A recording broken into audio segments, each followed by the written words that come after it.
West Virginia. So that kick is good. 25-20, 15-10, punt, end zone, touchdown. He did it. Patrick White. Rose taking it home. People until you play us, they don't understand how physical we are. You ain't backing down from nobody. Every snap, on every snap, let them know what we're about. That means when they play the Mountaineers, now you play West Virginia football, put a little more tape on, make the shoes up a little tighter, put a little more air in the helmet, and you better go on.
Good afternoon, Mountaineer Nation, and it indeed is a great day to be a Mountaineer wherever you may be.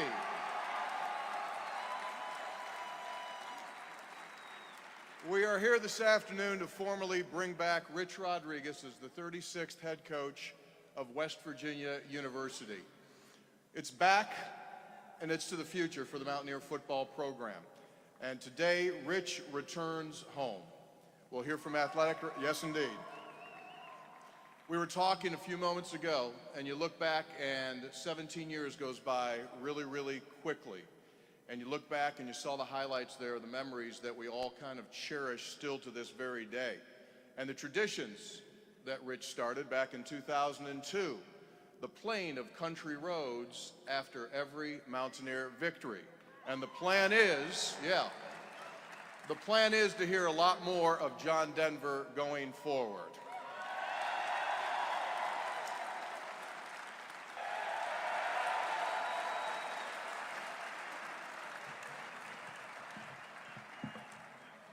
What a great day and what a great atmosphere. Give yourselves a round of applause.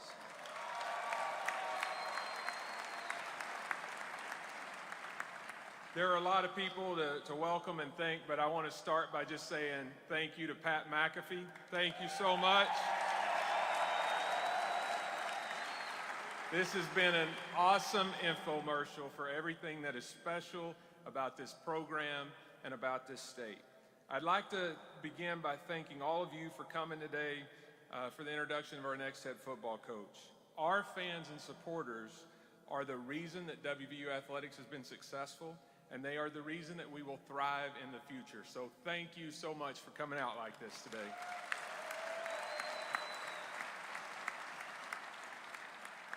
Coach, I met a lot of these people, and a lot of them claim they went to school with you. I didn't know North Marion was that big.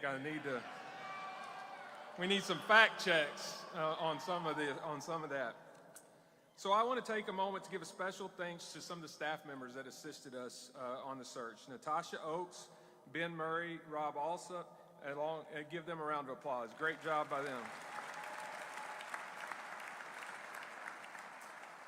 Michael Fergale and Kathy Martin also were very helpful as we went through this process, and so thank you to both of you.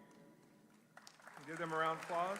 So happy to have great leadership at this institution. So I want to take a moment to thank President Gordon Gee, our Board of Governors, Stephanie Taylor, and all of our leadership. Please stand up and let us give you a round of applause.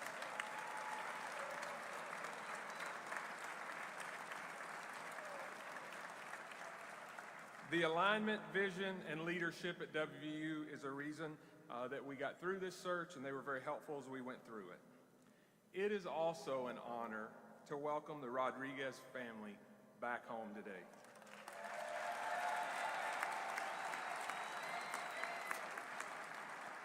Miss Rita, Rhett, Raquel, we are so grateful that you've chosen to come back home, and we want to make you feel warm and welcome back here in the state of West Virginia. Give them a round of applause. So today's a day of celebration. We celebrate our place as one of the top 15 winningest football programs of all time. And today, yes, give that a round of applause. Hell yeah. And today, one of our own is returning home. In a few minutes, you will hear from our new coach, but I'll take a minute or two on the search process. We had tremendous interest in this job from all over the country. Assisted by Parker Search, we vetted dozens of candidates, interviewed over 15, narrowed that down, and candidates wanted this job because of our history, our tradition, our resources, but time and time again, we heard it was because of you, the passionate fans of West Virginia.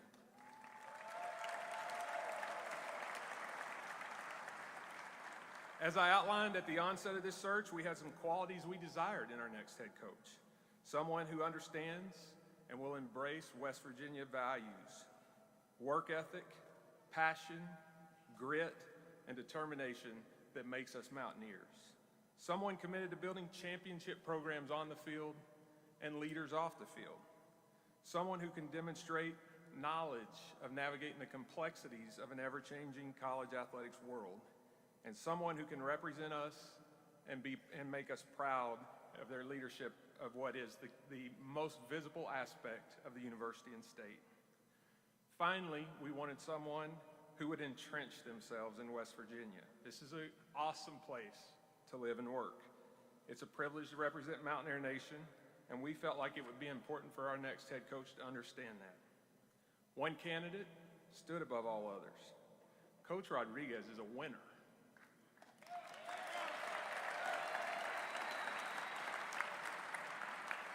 He has coached and won football at virtually every level of college football.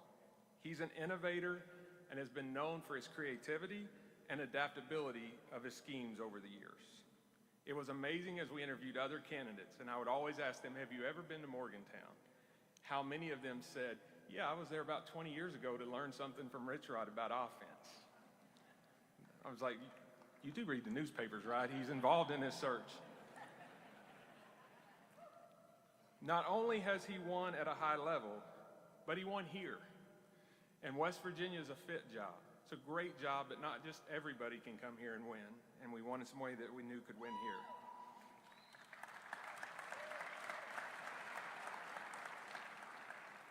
So we knew we were getting a winner, but we also wanted a leader. So I talked to administrators from every university that Rich has ever worked at. I spoke with former student athletes from different places. I spoke with coaches who've coached with, for, and against him. And every one of them spoke highly of his competitiveness and his desire to bring out the best in everyone in his program.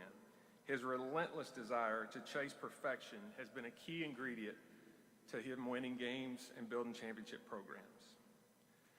One of the greatest things about life is we get to learn from our mistakes. And Coach Rodriguez was quick to articulate it and acknowledge he had made some. But he was sincere and genuine in owning those mistakes and subsequent lessons he learned from them. I know he is eager to return home to prove it to his home state. I believe this is my 25th search, and we did more calls on this one than any other one. After all that homework, I am confident that we have the best candidate to lead the program to championships and the college football playoff. Although, Coach, there was one thing I couldn't verify. I may have to ask Pat this. He claimed in the interview process he's never gotten a 15-yarder for unsportsmanlike. I could not verify if that is true or not. I need to.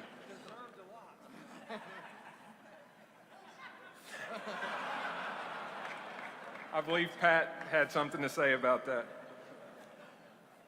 I also learned he's a loving husband and father during our process and a shameless dog dad to 2 Pomeranians, who I'm suspicious do not have a hard edge. We got people cheering for the dogs here, Coach.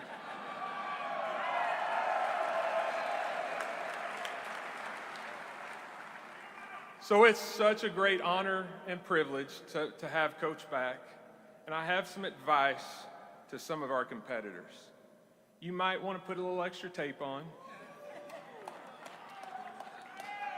You might want to lace those shoes up a little tighter.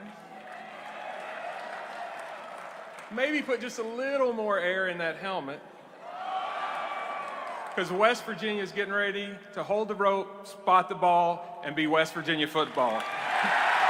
Please welcome Coach Rich Rodriguez.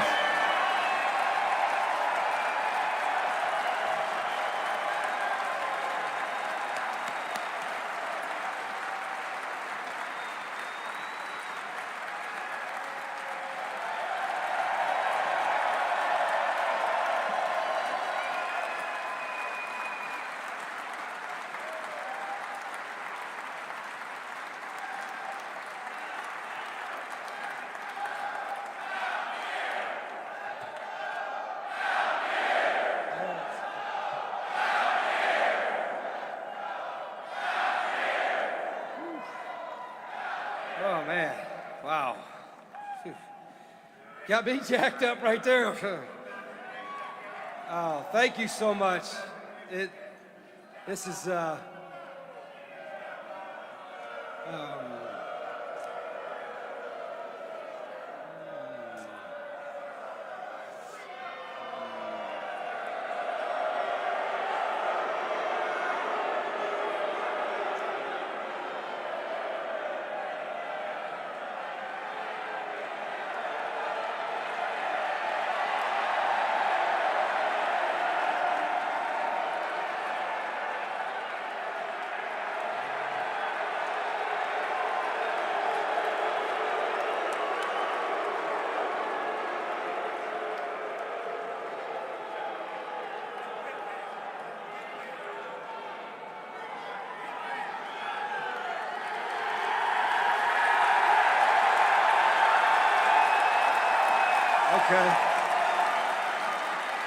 Okay.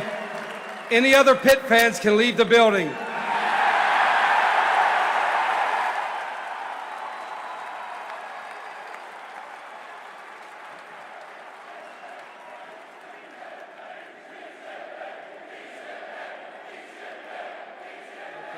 We're good. We're good. Gosh, it's great. You know, this is really surreal. It is great to be home. Should never left, you know. But I am very, very appreciative of the opportunity to come back home to be your head football coach at West Virginia University.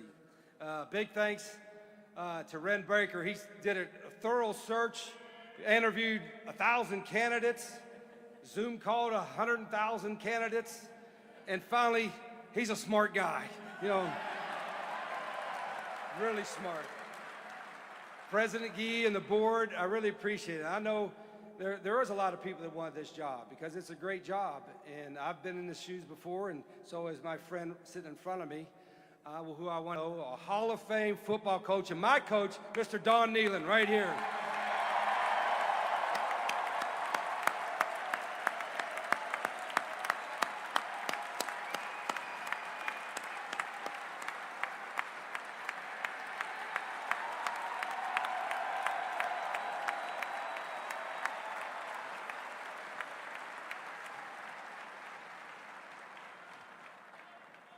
And while I'm thinking about it, and I've always felt this way, and it's great to have Pat McAfee representing West Virginia University every day like he does.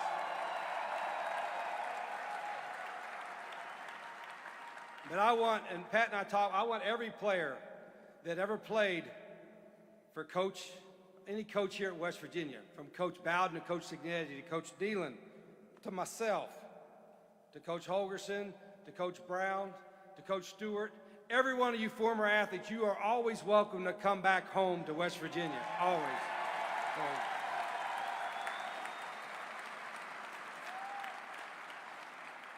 I try not to get too emotional. I have so many friends, and I didn't realize North Marion had that many students either.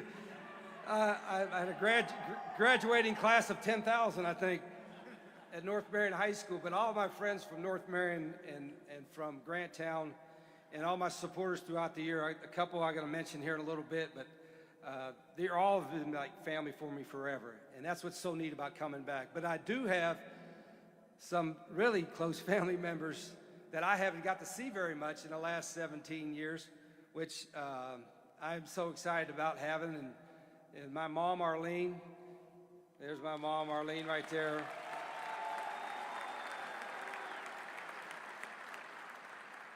My brothers, Steve and Kenny, are up here in the second row. My mother-in-law, Barbara, my sister-in-law, Dorinda. And then I even got cousins here that I haven't seen in a long time. And it really means a lot to me. And so many people that are here that were there when I was back and made that mistake of leaving 17 years ago that are still here working. It tells me they still love this place as I do. And it'll always be home, but let me take a second.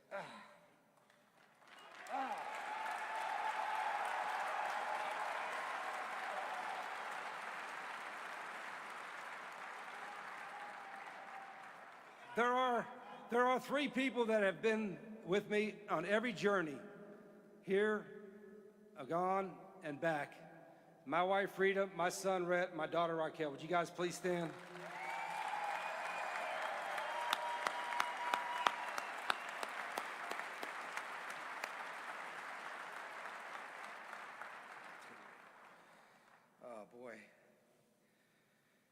I also want to thank, and I haven't got a chance to do this because this stuff happens so quickly. The last 3 years, I was down at a wonderful university, Jacksonville State University in Jacksonville, Alabama, and they gave me the opportunity to build that program from 1AA to 1A, to get into a new league and try a new journey. And the athletic director, Greg Seitz, and the president, Don Killingsworth, and the people there have been terrific to myself and my family. And I think it gave me the opportunity to come back and maybe prove myself again and be able to have this opportunity at West Virginia. So I do want to thank all the folks at Jack State University. It's a great school. It's a great school, and appreciate that. Also, I lost a dear friend of mine. He was like a brother, coached with me here and just about every stop, and unfortunately I lost him 2 years ago. And I had great assistant coaches, but I had one in particular who was like my brother named Calvin McGee. And I want to tell, he would have loved to have been back as well. But I think there's so many people that when this opportunity came up, so many friends of mine in the state that love West Virginia, that have been supporters of mine, that said, do you think you got a chance to come back? And would you come back? And of course, I've thought about it, I've thought about it for a long, long time, but you just don't know if everything's going to line up right. And then if you're going to ever get that opportunity again, and I can promise you that all the support from people throughout the state that have been friends of mine, that love this state, that love this university, I really, really appreciate it. I can't thank you enough. And they weren't doing it for season tickets or the sideline passes, or they were doing it because they're friends of mine, but more importantly, they love WVU like I do. And there's only one school in the country that I can coach at where I say, I know the town, I know what it's like to be a student there, I know what it's like to be an athlete there, I know what it's like to live in that state, I know what it's like to work there, and that's West Virginia University, in my opinion.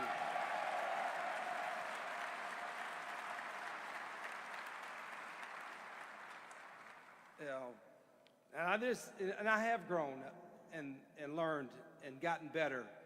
I know everybody says you learn from your mistakes and you try to grow and learn, and I've tried to do that not just from 17 years ago, but from 27 years ago to 7 years ago to 7 days ago to 7 minutes ago. When that Pitt fan yahooed up right there, and my younger days would want to jump off this podium and talk to him in person. I'd have seen if he had a real hard edge, you know what I'm talking about, if he had a fake hard edge or real hard edge. But my older, mature self would say, gosh, I'm blessed to have all you folks here. So I'll let you all take care of that, But I've tried to, throughout my career, and in particular, in the 17th year since I made the mistake of leaving, is how can I make myself better? How can I, not only as a coach, but as a person, what can I learn whether I be able to help people like Pat McAfee, like all his teammates and the people that I coached before, be the best version of themselves. And I had to do it by learning from mistakes, but I also did it because, you know, as I tell our players, you know, if you just stay where you're at, you're just always going to be where you're at. If you have a little bit of edge to you and you are mentally tough physically and mentally, and you work really hard, you're going to have success. So when Pat McAfee has the success that he has, it fills my heart because maybe just a couple of these long lectures that Coach Rod gave him back in the early 2000s took hold a little bit. And then he did the work and did what he did. So this is amazing. Thank you, Pat.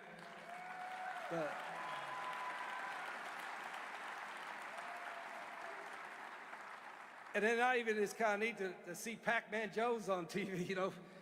I sometimes get a little nervous. I got to tell you a quick story about Pac-Man. It's his New Year's Eve, and it's 11:45 p.m., and I get a FaceTime call from Pac-Man, and I'm thinking, oh, boy. And then he's on there. He said, Coach, I'm at South Beach in Miami. Oh, boy, 11:45. And then he said, no, let me show you his family here. He's introduced his wife, his kids, and little Chris Henry Jr., and I said, Pac, at 11:45, you're with your family in a hotel room, celebrate by yourself. Man, have you grown, man. I'm so proud of him. But all of my former players, every former player I've had, you know, whether it's here or any place I've been, there's so much gratitude that I have for the work that they did and the processes that I put them through and the way they went about their business. I mean, there's nothing more important to me than my former players. So Owen Schmidt in the building.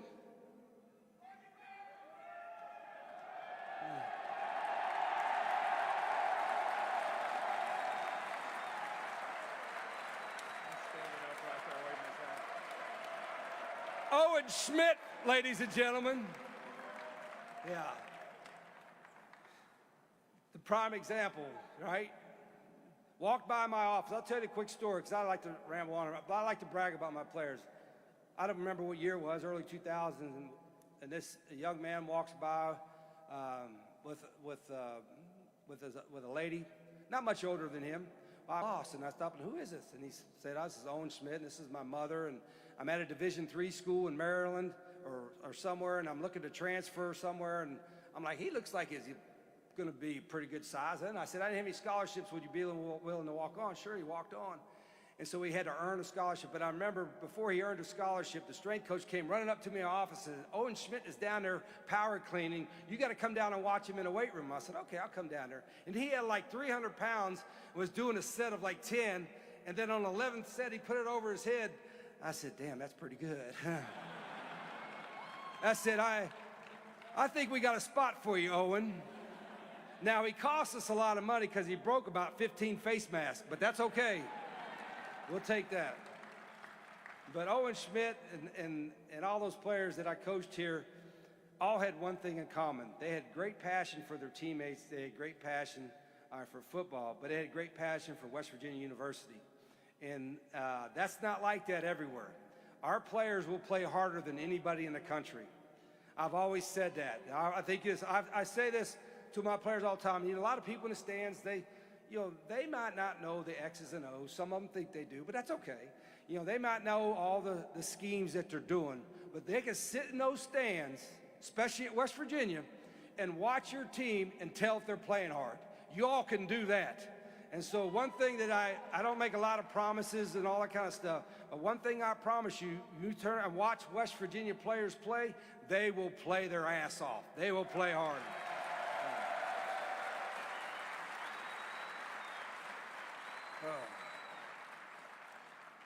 So I know ramble on. Tony's going to give some questions, and we'll have something in the media. But I do want to. All right, let me catch my breath here.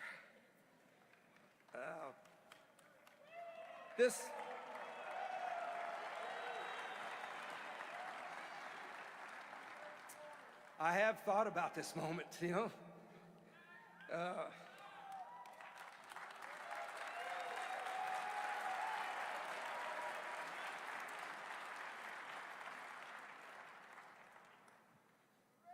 I get to coach at the greatest university in this country.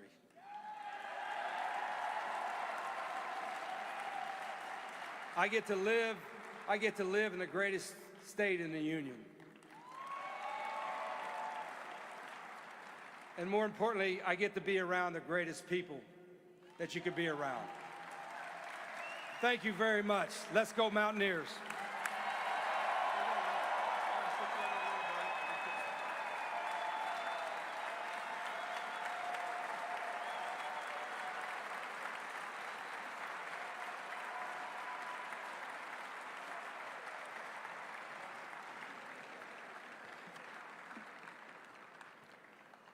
Thank you, Rich. We're going to open this up to the media members who are here, and we will do a question and answer.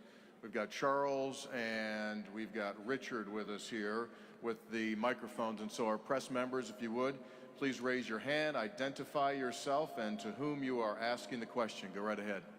So, Rich, let's start with the emotions when Ren called you, offered it to you. Can you explain what that was like, and how long did it take you to say yes? Well, I think I said yes before he completed his sentence.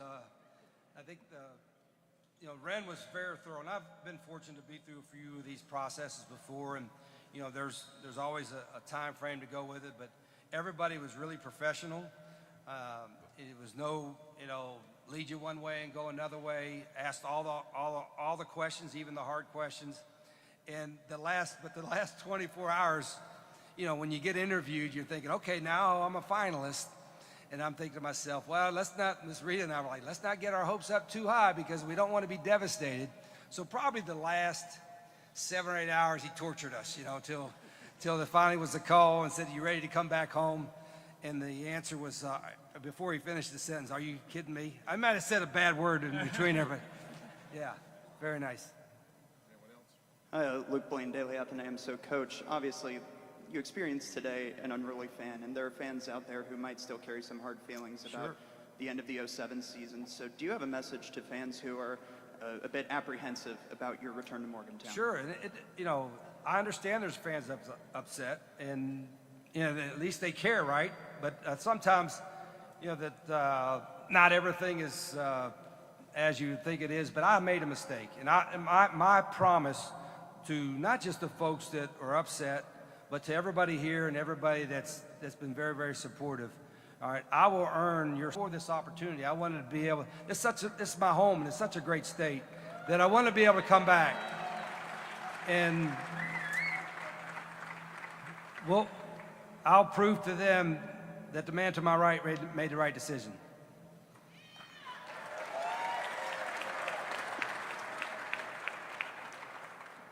Mike Osti with West Virginia Sports Now. Coach, separate from the personal and maybe those detractors that Luke's bringing up, there could be some others, and we've heard this since the announcement, that say you wanted Jacksonville State, but that's a different lower level than the Power Four. You did have success, but it was many years ago, last time you had a big success at Arizona, and they're apprehensive that your success at Jacksonville State would translate, and your success in the past would translate at the Power Four level in this current culture. How would you respond to that criticism that it was too long ago for Power Four success? I mean, there's a lot of opinions. A lot of them are uneducated, and some of them don't know the resources. But it doesn't. All we've tried to do is every place we went to build the best football program in America, and some had different challenges. I'm really proud of what happened at Jack State, the players and the staff we had there. We went from a 1AA team to a 1A team, and nobody's ever done it, and went to 2 straight bowls and won a conference championship in their second year, and played some pretty good football, against some teams. There's a lot of Power 4 teams that wouldn't want to play Jack State right now, I can tell you that. But with that being said, as I mentioned earlier, if I was the same coach now that I was in 2007, then I didn't follow my own guidelines for my players and my staff about getting better every day. And now I know the landscape has changed, the goalposts have moved, and we've moved with it. The great part about it is that this opportunity for me was so good, not only because it was home, not only because I wanted to come back and make it right, but because the school, Ren, and everybody here associated with President Gee and the board are committed to having us have a seat at the table and trying to win. You know, they're not just going to compete, they want to win, and we're used to winning here. So that to me was extra appealing. And you know, all the naysayers, all that kind of stuff, I'm going to just say, just wait till we play, and then you'll see what's going to happen. Well, you'll be all right. Yeah. All right, Coach. Joe Smith here with Reddit's College Football Press Corps. Main thing I want to ask you is, you brought this program to some of its most national relevance, its most national success during your previous tenure here. It's 17 years ago. The sport has changed. The university has changed. We're in a different conference. Can you talk about what your vision is to bring West Virginia football back to national relevance and success, and how that since your first tenure here? Yeah, the biggest thing that's changed, obviously, the transfer portal. Guys are almost free agents every year, and they're getting paid. Not all this stuff is all bad, but you got to be positioned to do that. But when Coach Nealon was here and winning, when I had some success here, whenever they had success here, you got really, really good players, and you coached them really hard. That's what happened when I played here for Don Nealon. He had good players. I wasn't a great player, but I was okay. But he had good players, and then we got coached hard. All right, my players here, and some of you here, I had a lot of really good players, and they played really hard. That formula has not changed, and I think that's the key, our key to our success. We're going to find really good players that want to be at West Virginia, and then they're going to play really hard, and then we'll win. Derek? Hey, Coach. Derek Red from Ogden Newspapers. Right here.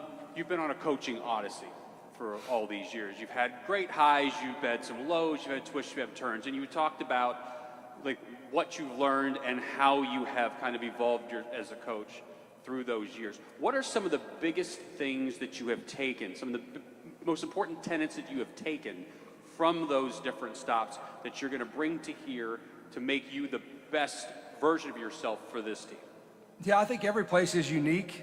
I said there's certain principles that you got to have at every place you're at as a coach, but then certain places are unique, and how you go attack the recruiting, how you get your talent, how do you acquire your talent, your staff and you put together. But I think the biggest thing is that, and I know there's a lot of, I say older coaches like myself, maybe you want to call me an older coach, I feel young, I feel good. By the way, I don't know if you all know, we're talking about contract length or nothing like that. We hadn't put that out yet. Okay. You can answer. No, I'm just saying I got a 5-year contract, but I would have signed a lifetime contract, but then if I lost you, it'd have killed me. So, I mean. He did offer that up. Yeah, I That's did a offer legitimate that up. thing. And then there's a lot of guns in the state of West Virginia, too, you know what I mean? But I forgot your damn question. What was you asking? What are the tenets that you've taken through those travels? The tenets I've taken, pretty simple. You get really good players and coach them really hard and help them get better, you're going to win. It hadn't changed. The format is the same for Don Nealon. It's the same for Rich Rodriguez. Keenan. Go ahead. Is that Avon Coburn in the front row? Avon Coburn right here in the front row. Keenan Cummings with WVSports.com. Rich, you mentioned good players. What is your plan for recruiting here? How is it different, if it will be different from last time? And how do you balance, high school traditional recruiting? It's a quieter time. The first couple weeks in January is a quieter time. Then you hope you signed everybody in February. Now you got guys in the portal for another week and a half or so, and you got to try to retain guys. I don't want to lose any really good players going in the portal. So that's the first priority. The second priority is we better try to find some guys that we need out of the portal. So we got to evaluate our current players and how good they are. And then we got to be completely honest with our guys, not just now, but certainly in the spring, where they stand. Because I don't want to have a guy and tell him, well, you're going to be a starter, but he's going to be a third-team guy. He probably needs to go somewhere else. So the revolving door, so to speak, I like to see it slow down a little bit. But unfortunately, that's the landscape that we're in. And so you have to constantly evaluate every day about building not just your program, but building your team. Go right ahead. Tanner Mountains Blue Gold Sports. Obviously, you had a lot of success here at West Virginia earlier when they were in the Big East, now in the Big 12. What are the differences that you see in the two conferences, and what could be some challenges that you see? Yeah, I don't know if from the football standpoint, ability-wise or schematic-wise or what have you, that it's a whole lot different. It's just a difference in you know, the location. You know, some of the schools you're in the Big East, most schools you're competing against, you usually compete against them in recruiting and all that back then because everybody's in the same region, and recruiting was different. Now everybody's everywhere, but so is recruiting is everywhere because of the transfer portal. So that's a little bit different. It was kind of unique when I was talking to Ren about that, and they're looking at the Big 12. I'm like, I'm more familiar with these teams than maybe any other league because of my time in the Pac-12. You're talking about Arizona, Arizona State, Utah, you even played BYU a couple times. So I probably know those programs, know those regions, know how they recruit, or at least how they've recruited in the past more than any other league. Go ahead, Justin. This question is for Ren. Obviously, going back a couple weeks ago to the Neil Brown decision, the billboards across town, there was obviously some kind of divide in the fan base at that time. Do you think this hire helps alleviate some of that divide or not? Yeah, you know, listen, I think you want to be careful how much you overvalue any particular fan sentiment at any particular time. I mean, listen, sports is where you get to come and you get to be irrational and emotional. And so I think my job is to not weigh that into the decision-making matrix. And I love the fans, and I love when they love me, and I ignore when they don't, because that's part of the job, right? Like you just have to make the best decisions that you can, armed and equipped with the best decision the best information that you have.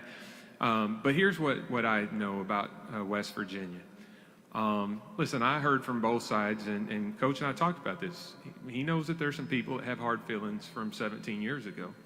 But West Virginians love to see West Virginians do well. And West Virginians love to see this program do well and represent this state. And when I sat with him, no other candidate had the kind of passion for this state, this community, this university, and this football program the way that he did.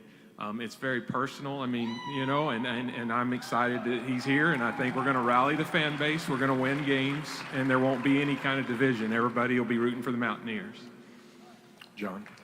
Coach John Lowe, Golden Blue Nation. How does this job as a coach, as a CEO of a football program compare now to 2001? Yeah, I think that's a great question. I think it's because of the changing landscape of college football, college athletics in particular, with the NIL, transfer portal. There's so many different things that a coach has to be, a head coach in particular, has to be involved in. You know, you've always been involved in as a head coach and help raising money, but before you were raising money for scholarships or you're raising money for facilities, and now you're trying to help raise money to pay players. Yes, there's only a few schools down south that used to do that. You know what I mean? They would do it through the churches. You know what I mean? They have a little. I always call those UTGs, under the table grants. Yeah, under the table stuff, you know. I have to tell this story. I had an athletic director, a friend, call me, and he said, well, it used to be you couldn't, one of your players would fly into the airport, you couldn't go and pick him up in a car because it was a violation. He said, now you just give him a car and give him the keys and say, take it. So things have changed a little bit, but I think in answer to your question, there's a lot more a head coach has to do. Outside typically X's and O's and developing players, so to speak. So you better have a great staff. And I'm still involved in the football part of it because I love it. I still call plays. But I'm going to put together a great staff. And fortunately, we have the means to put together a great staff that can take some of that burden off of me in all these aspects. Quick follow-up, how does the state of the program compare? Where we're at right now? To 2001, yes. Oh, I think the kids are. I think kids nowadays are probably bigger and faster and smarter. Somebody asked me the other question. I said, well, 20 or 30 years ago, or when I played for Coach Nealon 40 years ago, you know, coaches tell you run through the wall. You'll tell them run through the wall, but you got to tell them why. And if you don't give them the right answer, they'll pull their phone out and say, that's not what it says on Google. I don't know about that. So they're smarter. I don't know if they're as tough mentally. And that's the challenge. That's what we try to do as coaches, make them a little bit tougher mentally. But the kids are more talented and smarter now. Back on the camera deck. Go ahead, sir. Coach, John Fredericks, West Virginia Media, and WZST, your flagship. A lot of veteran coaches around your level of maturity have really chafed at the new rules. NIL, open portals, it drove Nick Saban, who we heard earlier, out of the business, and others. How do you see yourself navigating your way through the new way we do recruiting and paying players. Yeah, that's another point about, I guess when I was here, I was a younger coach. Now I'm an older coach, but you do have to learn and adapt. And you could get frustrated, and that's okay to be frustrated, but what overrides, I think, for me personally, is that everything revolves around winning, maybe over the top so much, every decision we're going to make that's going to help us win. And probably ultra competitive. One thing I'm most proud of some of our all of our teams we had here and everywhere else, is they were really, really competitive. And our staff is going to be really, really competitive. And so if you're going to be really, really competitive and the rules say this, then you got to do the rules that say this. And that's where it struggles for some of the coaches that are always used to doing the same thing all the time. You got to be willing to adapt in this day and age, and we're doing that. Yeah, I just would add real quick, as we went through this process, I would argue are better equipped in some ways to navigate the portal, because they're having to deal with all this without the financial resources to just retain people financially. So if you're at a group of 5 school, your roster's really getting picked over and really getting depleted, and there's really people doing tampering. So in terms of trying to replenish talent, in terms of trying to keep talent, you're better prepared in some ways for managing the portal. Staying on the camera deck with Kevin. Hey Coach, Kevin Kidner.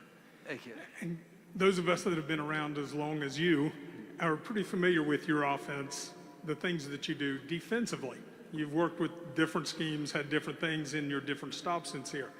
Any thought yet on what that might look like here, or does that depend on your coaching staff? Yeah, it depends on the coordinator I hire. I have a couple that I've talked to.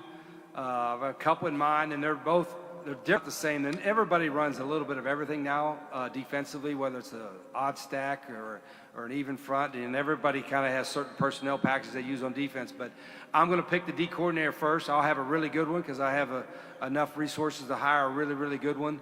And then from there, I'll build out the defensive staff. And there's not one particular scheme that I want other than I want us to be really, really aggressive. And I want to force the issue, so to speak, on the other team.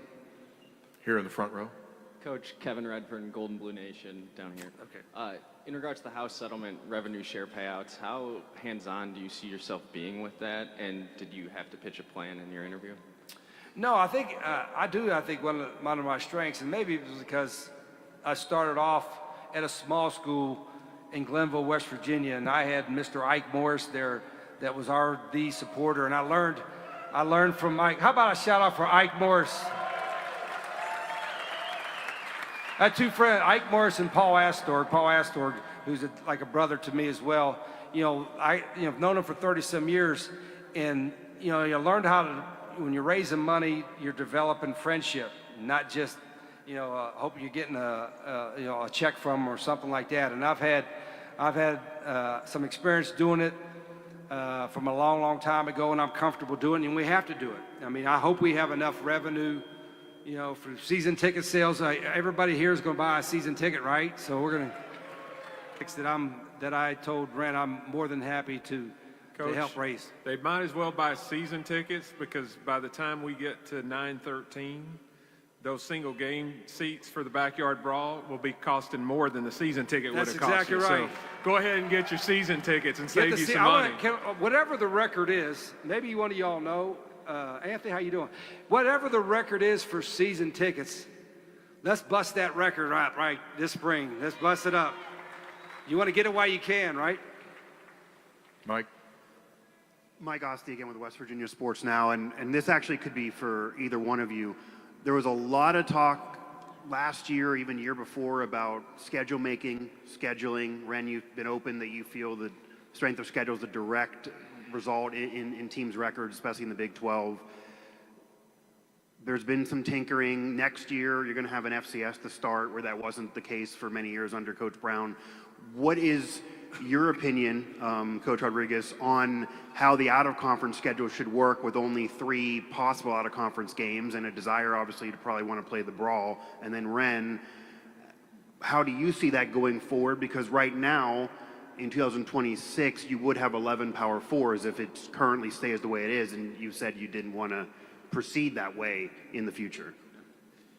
So I think Coach and I are aligned here, but I'll let him answer. We talked a little scheduling yesterday. and in the process, in a perfect world, that's exactly what our schedule would be. We would have an FCS, we would have a group of 5 school, we would have a Power 4 non-conference game, and preferably we would like for that to be Pitt. The Backyard Brawl is a special game, and we would like for that to be them. But when it's not them, we would like for it to be another regional Power Conference rival. We added that game with Virginia as neutral site. But the reality is going and playing East Carolina and Greenville and playing Virginia neutral site, those are probably toss-ups in terms of degree of difficulty. And one of those, we're paying to go to Greenville, North Carolina, and the other one we're getting a couple $1 million payday. And when you're talking about rev share, we thought that was the best decision. But yeah, going forward, that would be our scheduling model. Could a financial situation change that at some point? Yeah, but I think I've said this before. You don't have to guess. Everybody has an opinion. The data and the facts are that if you overschedule in the non-conference, especially when you're trying to bring a program back like we are, it's counterproductive. And so, I know everybody wants us to play a top 5 team every week. I'm telling you right now, that's not the way to build a successful football program. Yeah, and we play 9 league games. Not every conference plays 9 league games. The SEC's still not doing it, and that for that reason. So, playing 9 league games, and then the way this schedule and Ren's plan for the schedule, I think is what you're going to see most Power 4 teams do in the future. Final question, John. Oh no, we're not. We're over. We're not taking any questions from John. Who credentialed? Yeah. Final Forecast podcast, John Flowers. Give John a round of applause. Coach Rich Rod, I was here. Welcome back. First of all, I was you. here when you were here. I was on that Final Four team. But I think a lot of people are excited about the style of offense that you're going to play. We had Pat White, Steve Slayton running that Wildcat offense, and I love to come see it. I used to sneak in the facility and watch you guys practice a little bit. So, are we going to see some of that Wildcat offense? Yeah, certain things have changed a little bit. Avon and some of the guys could probably remember some of the still play calls, but the tempo in playing fast, I always thought, who wants to watch a bunch of fat guys hold hands in a huddle, right? So we don't. When we huddle up, it's like a trick play for us to huddle up. So I do think, and you're sitting in the stands, I don't want you. I want to give you enough time. I guess we sell beer now, right? We do. I want you to have a lot of it, Coach. Yeah, so we're going to have enough time and TV timeouts and change of possessions where you can buy your beer. But when we're on offense, you're not going to have time to buy it between the plays. You know what I mean? But once we get on defense or once we have a TV timeout, go there and let's go Mountaineers. Let's go drink some beers. You know what I mean? So. One last question, Mr. Avon Coburn. Last question. So, Coach, welcome back. Thank you, I'm so happy that you're here, and I know everybody else is as well. One last question. I think it was maybe 2 years ago. There was a game that was played against us and Pitt, and there was a coach that said that that game is not as big of a game as it. Let's not make too big of a deal out of this game. How important is that Pitt game to you? And to the city. How important would that be for you? It can't make it big enough. It's the biggest that we play every year. Like I said, 4-letter word. What do we say? What? Oh, okay. That's my sentiments exactly, Avon. Thank you. And on that note, ladies and gentlemen, we are concluded. Thank you, Mountaineer Nation, for turning out. Rich Rodriguez, Ren Baker, we'll see you down the road. Thanks for being with us, everyone.